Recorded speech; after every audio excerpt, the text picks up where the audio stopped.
Daniel Hayes sat at the far end of the conference table. He was the youngest person in the room, lean, careful, and wearing black-framed glasses. A blue folder rested in front of him. He had not opened it since the meeting began. Daniel was the project's quality, safety, and certification engineer. He did not personally perform every test.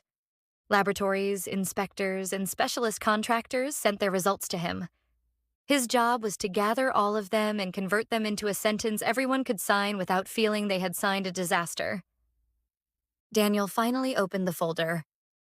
Several substitutions were installed before we received the original test certificates. Adam looked at him for the first time. How many? 5 principal items plus related sub-items. Approved vendors? Yes, but individual shipments still require verification. Scott spoke quickly. We received certificates from the supplier. Scanned copies, Daniel said. The originals haven't arrived. Adam leaned back.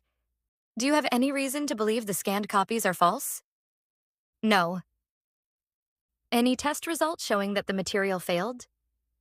No. Then right now we have missing original documents. We do not have an engineering catastrophe. Daniel started to answer, but Adam continued calmly.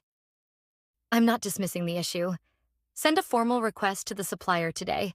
Take random samples from the installed materials and run the necessary tests. He looked around the table.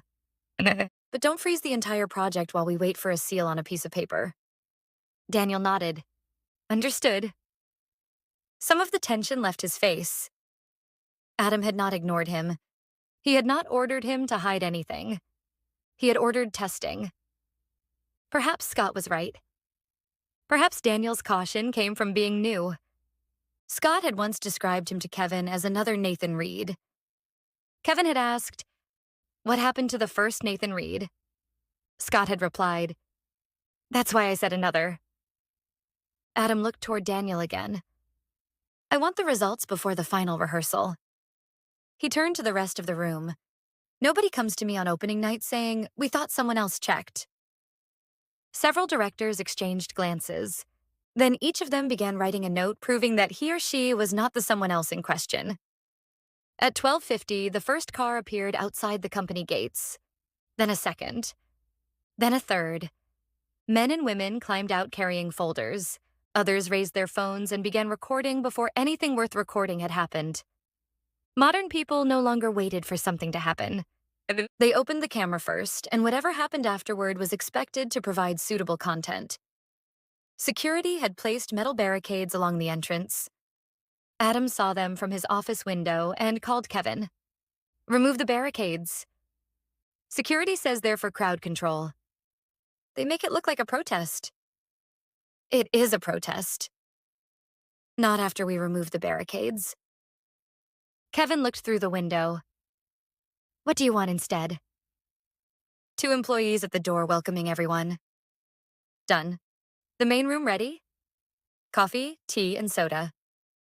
Cookies? Yes. Good. An angry man may remain angry after coffee, but it's difficult to shout with a cookie in his mouth.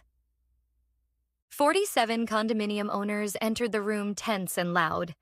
That was more than Kevin had predicted, and fewer than the Facebook group had promised. This was the natural result of any revolution scheduled during business hours.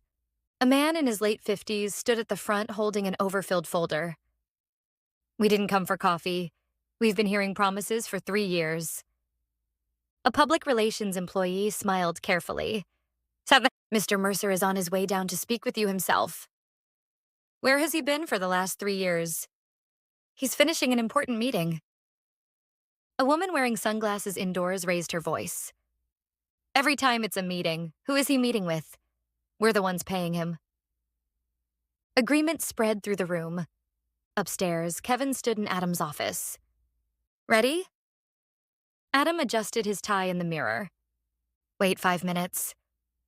Why? If we go immediately, it looks like we were waiting for them. Kevin checked the time. And 5 minutes changes that? 5 minutes means I left an important meeting specifically to hear them. Kevin looked at Adam, then at the clock. Do these things just come to you?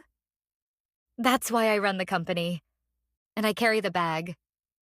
You still aren't carrying a bag, Kevin. Adam went downstairs after 7 minutes. He did not enter surrounded by security. He instructed the guards to remain outside.